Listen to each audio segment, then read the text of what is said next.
সুপ্রভাত শিক্ষার্থী বন্ধুরা। আজকের অনলাইন ক্লাসে আমরা অষ্টম শ্রেণীর বিজ্ঞানে সাধারণ বিজ্ঞান মহাকর্ষ অভিকর্ষের বিষয়টা জানবো। এটা তোমাদের মূল বইয়ে সপ্তম অধ্যায়ে রয়েছে। তো আমরা গত ক্লাসে কিন্তু বস্তুর ভর ওজন সম্পর্কে জেনেছিলাম। সে সম্পর্কে তোমরা অনেকটা অবগত হয়েছে এবং আশা করি তোমরা প্র্যাকটিস করেছো। তো আমরা এদিকে একটু খেয়াল করি যে মহাকর্ষ অভিকর্ষ বলটা আসলে কি, সে বিষয় নিয়ে আমরা আলোচনা করি। আসলে মহাকর্ষ বল হলো মহাবিশ্বের যে কোনো দুটি বস্তুকণা পরস্পরকে একটা নির্দিষ্ট বল দ্বারা আকর্ষণ করে। এটা হলো মহাকর্ষ বল। তোমরা এটা জানো যে চন্দ্র, সূর্য, পৃথিবী, চন্দ্র, এমনকি পৃথিবীর অভ্যন্তরে দুটো বস্তু পরস্পরকে আকর্ষণ করে। একটা কলম মনে করো আর একটা ডাস্টার, এদের মধ্যবর্তীও কিন্তু বল আছে। তো এভাবে মহাবিশ্বের, এই অনন্ত মহাবিশ্বের যে কোনো জায়গায় যাও না কেন, যে কোনো দুটো বস্তু পরস্পরকে নিজেদের মধ্যে একটা নির্দিষ্ট সরলরেখা বরাবর আকর্ষণ করে। এটা মহাকর্ষ বল। তাহলে অভিকর্ষ বল, অভিকর্ষ বল ঠিক মহাকর্ষের মতোই, শুধুমাত্র অভিকর্ষ বলের ক্ষেত্রে পৃথিবী এখানে সংযুক্ত হবে। পৃথিবী আর যে কোনো বস্তুর মধ্যবর্তী আকর্ষণ বল, যেমন ধরো পৃথিবী আর কলমের মধ্যবর্তী যে আকর্ষণ বলটা, এটা অভিকর্ষ বল বলবো। এটা মহাকর্ষ বলও বটে, কেননা পৃথিবী এবং কলম মহাবিশ্বের বাইরের কিছু তো নয়। পৃথিবী এবং কলম মহাবিশ্বের দুটো বস্তুও বটে। এই কারণে পৃথিবী আর কোনো বস্তুর মধ্যবর্তী বলকেও আমরা মহাকর্ষ বলও বলতে পারি। তবে পৃথিবী আর কোনো বস্তুর মধ্যবর্তী বলকে আমরা অভিকর্ষ বলও বলবো, স্পেশাল বল। তাহলে চন্দ্র আর সূর্যের মধ্যবর্তী বলকে মহাকর্ষ বল বলবো, কিন্তু অভিকর্ষ বল কেন বলতে পারবো না? কারণ চন্দ্র আর সূর্যের মধ্যবর্তী পৃথিবী নেই। এই জন্য পৃথিবী থাকলেই, পৃথিবী আর যে কোনো বস্তু উল্লেখ করলেই, অবশ্য পৃথিবী আর পৃথিবীর সংলগ্ন কথাটা উল্লেখ করলে ভালো হয়। পৃথিবীর আশেপাশে এই বস্তুর মধ্যবর্তী পৃথিবীর যে টান, তাই হলো অভিকর্ষ বল। আমরা এটা জানলাম, তোমরা লিখে নেবে। এবার অভিকর্ষ বল এই বস্তুর ওজন, হ্যাঁ একই বিষয়। কারণ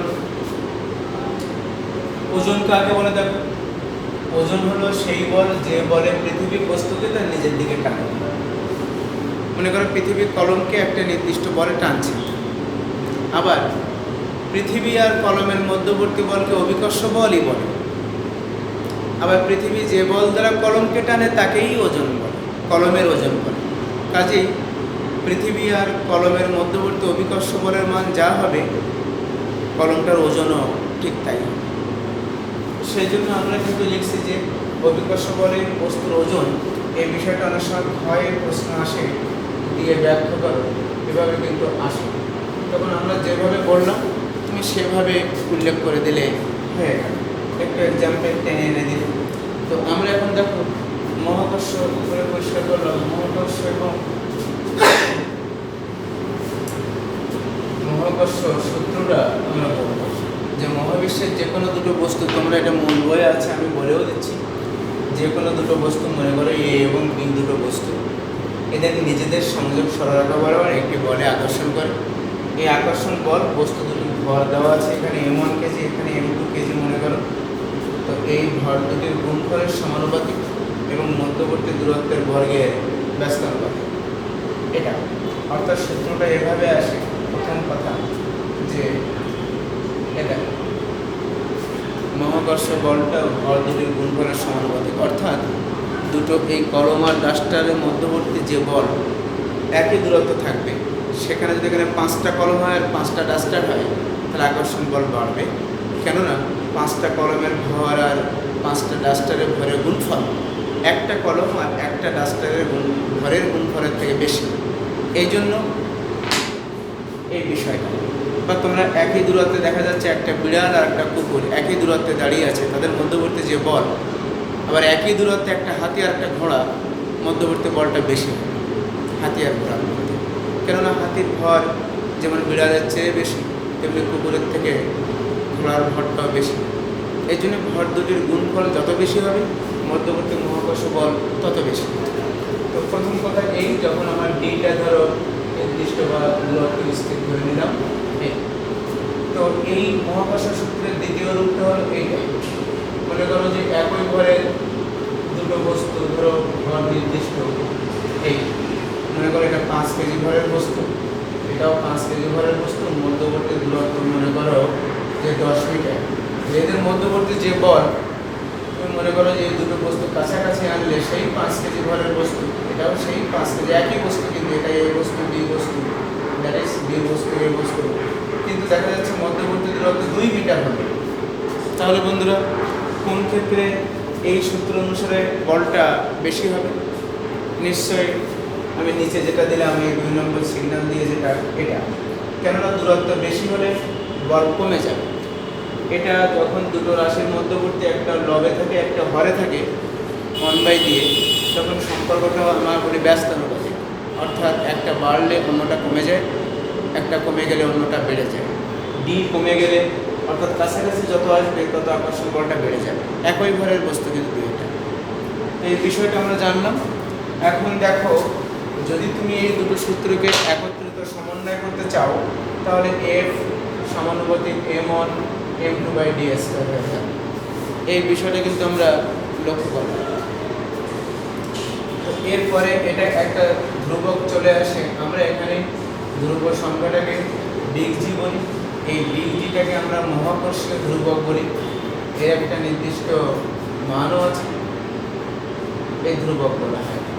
আবার একে অনেক সময় মহাকর্ষীয় ধ্রুবক বলও বলা হয়, বিশেষ ক্ষেত্রে যখন নিয়ে আসবো। এই অর্থাৎ বিগ জি এর মান 6.673 into 10^11 newton metre square per kg square. দূরত্ব newton kg square per metre square.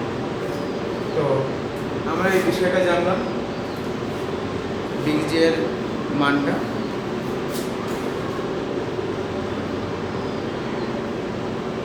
এখন দেখো, আমরা পরিষ্কার করে দিই সূত্রটা, যেহেতু আমরা জানলাম তা মাইনাস হবে। আমরা যদি একটা অঙ্ক করি এই সূত্রের মাধ্যমে, বা যদি বলে এটাকে কখন অভিকর্ষ বল বলবো, এটা তো আপনি মহাকর্ষ বল বললেন, এটা কখন অভিকর্ষ বল বলবো। এই m1 m2 ভরের বস্তু দুটো যদি পৃথিবী ভিন্ন অন্য দুটো বস্তু হয়, পৃথিবী বাদ দিয়ে অন্য যে কোনো দুটো বস্তু হয়, তবে এই বলটাকে আমরা মহাকর্ষ বলবো।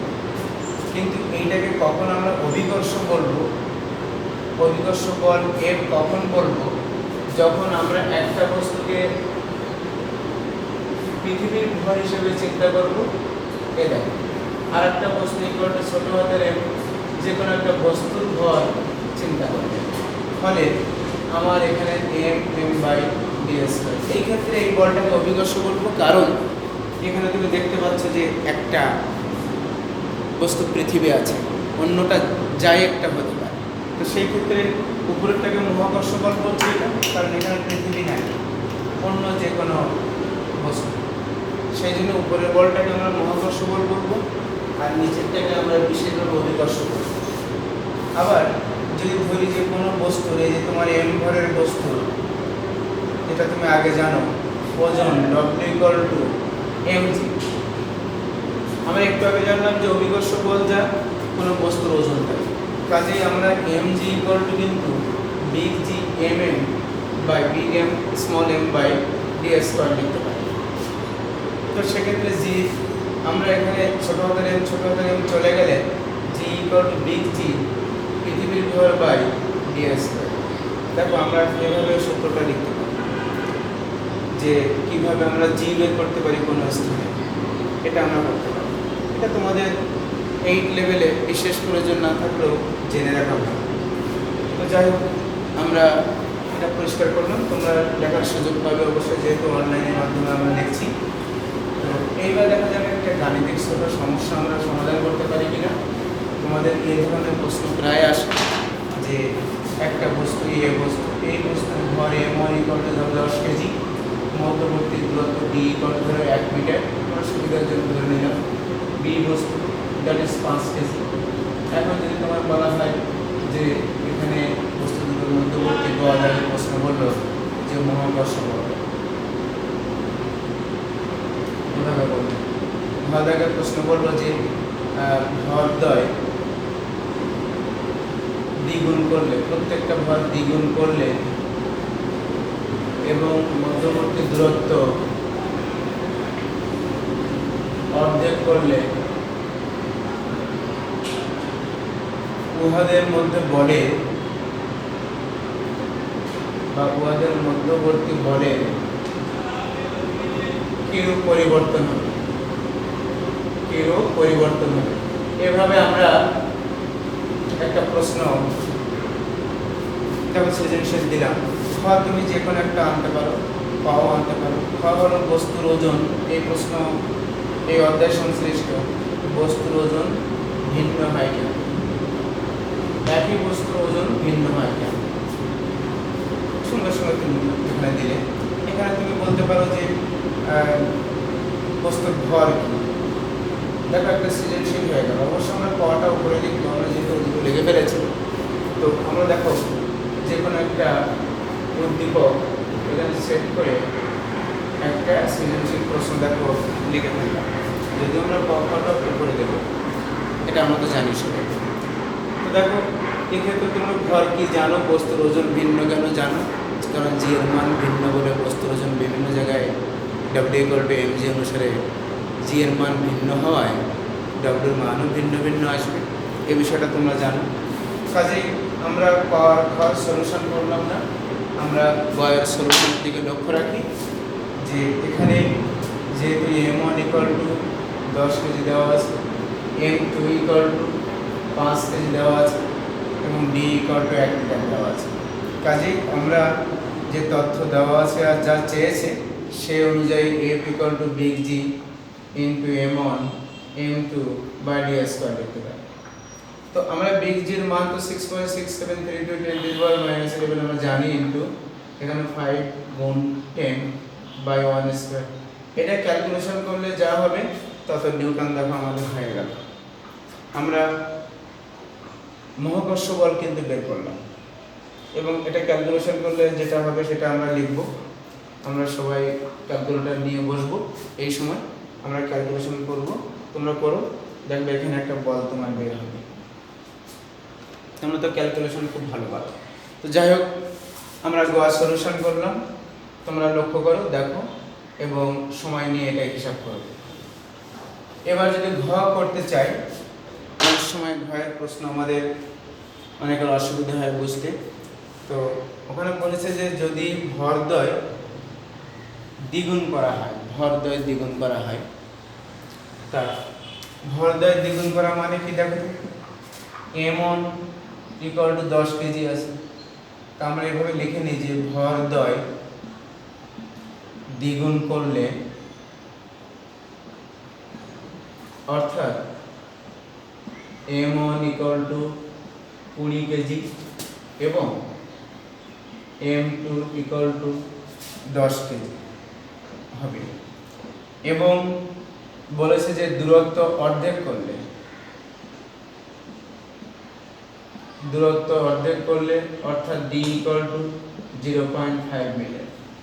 ওখানে 1 মিটার ছিল, ওর অর্ধেক 0.5 মিটার আমরা ধরে দিলাম এখানে। তো এবার লক্ষ্য করো, প্রথমে কিন্তু আমরা গয়ে একটা এফ পেয়েছি, সেই এফটা আমরা পরে আনছি এখানে।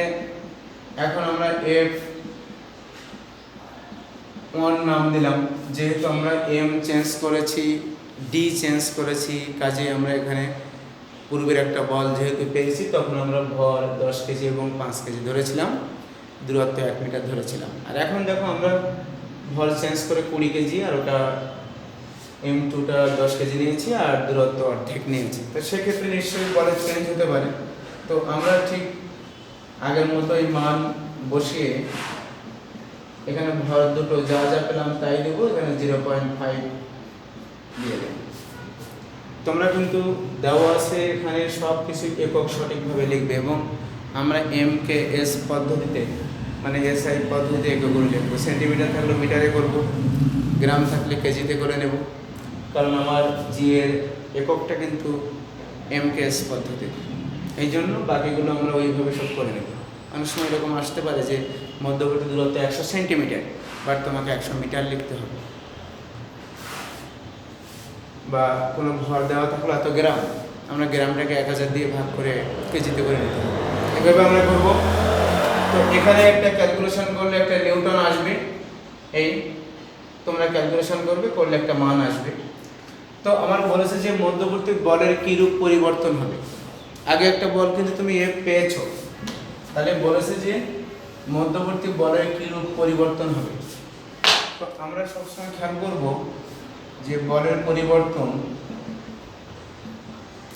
সমান F1/F, অর্থাৎ যেটা পরবর্তী বল পেলাম সেটা আমরা উপরে লিখি, আর যেটা পূর্বে ছিল সেটা আমরা নিচে। কাজেই ওই দুটো মান আমরা এভাবে বসিয়ে দেব। ওই দুটো মান যেহেতু ক্যালকুলেশনটা তোমরা করবে, ওই দুটো মান আমরা বসিয়ে দিচ্ছি। দিলে মনে করো যে এখানে F1/F বা লিখব ইকুয়াল টু 2 আসলো, 2 আসলো, বা যে কোনো একটা সংখ্যা আসলো আমাদের ক্যালকুলেশনে যেটা আসবে, তখন তোমরা শেষের লাইনে লিখতে পারো যে F1 equal to twice F, অর্থাৎ বর্তমান যে বলটা পূর্ব বলের দ্বিগুণ হলো। এভাবে উত্তরটা আমরা লিখব, বর্তমান বল আবারও শোনো পূর্ব বলের দ্বিগুণ হলো। এই ধরনের অঙ্ক প্রায় দেয় এবং দিয়েছে পূর্বে, এজন্য এই টপিক্সের অঙ্কগুলো আমরা একটু লক্ষ্য রাখি এবং তোমরা এটা ক্যালকুলেশনটা সঠিকভাবে করলে দেখবা তোমরা পেয়ে গেছো। তো আমরা মহাকর্ষ বিকাশের সূত্রের মাধ্যমে একটা গাণিতিক সমস্যা জানলাম। আমরা যদি আরও একটা অঙ্ক দিই তোমরা এটা করতে পারবে। একটু ঘুরে দেখো, এ বস্তু আমরা এখানে 20 কেজি দিয়ে দিলাম, এখানে বি বস্তু আমরা 200 সেন্টিমিটার দিয়ে দিলাম। লক্ষ্য রেখেছে ব্যাপারটা কি করলাম আমরা? শিক্ষার্থী বন্ধুরা এখানে একটু খেয়াল করো, আমরা কিন্তু একটা সেন্টিমিটার এনেছি, বা আমরা যদি এখানে এত গ্রাম দিয়ে দিই, খেয়াল করো কিন্তু। এখন আগের মতো আমরা আগে বলে দিলাম যে এখানে উহাদের মধ্যবর্তী মহাকর্ষ বল কত, বা বস্তুদ্বয়ের মধ্যবর্তী বলের মান কত, এটা তোমরা কিন্তু বাসায় করবে। মধ্যবর্তী বল কত বা বলের মান কত তোমরা করবে। তো আমরা ভয় হিসেবে তাহলে কি দিতে পারি? ওই ধরনের কিছু বলো, যে দূরত্ব দ্বিগুণ করা হলে, মাঝখানে দূরত্ব দ্বিগুণ করা হলে এবং ধরো বি বস্তুর ভর অর্ধেক করলে, এই দেখো অর্ধেক করলে সেক্ষেত্রে উহাদের মধ্যবর্তী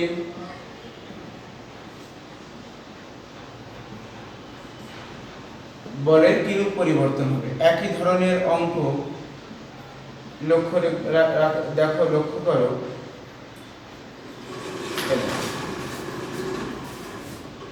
আমরা খ যে কোনো একটা কিছু দিলাম, ক ওটা তোমরা তো জানো। এক্ষেত্রে তোমরা যখন এই প্রথমে এ বস্তুর M1 লিখবে, এখানে কিন্তু 20,000 গ্রাম দেওয়া আছে, কিন্তু এটাকে তুমি 1000 দিয়ে কি করবে? ভাগ করবে, এটা কেজি হয়ে গেল, অর্থাৎ 20 কেজি করে নিলাম। এই যে বিষয়টা একটু আগে আমি বললাম, আমরা শুনলাম সবাই যে গ্রামে থাকলে কেজিতে করে নেব, আর M2টা 10 কেজি দেওয়া আছে, কিছু করার প্রয়োজন নেই, কারণ ওটা কেজি MKS পদ্ধতির একক ঘরের একক কেজি দেওয়াই আছে, এই জন্য ওটা আমরা কিছু করলাম না। D = 200 centimetre. দেখো বন্ধুরা কি করবে বলো তো, এখানে তুমি ওটাকে 200 সেন্টিমিটারকে কত দিয়ে ভাগ করবে? 100 দিয়ে ভাগ করলে ওটা মিটার হয়ে গেল। এবার তুমি সূত্র অ্যাপ্লাই করে অঙ্ক করবে। আমি কিন্তু এটা তোমাদের দেখাবো, এটা তোমাদের HW হিসেবে থাকবে। পরে যেভাবে করলাম, যে বর্তমান যে এফটা পাবে সেটাকে পূর্বের এফ দিয়ে ভাগ করবে, গয়ে যে এফটা পাবে অর্থাৎ বল পাবে, মহাকর্ষ বল। এভাবে আমরা সলিউশন করে যাব।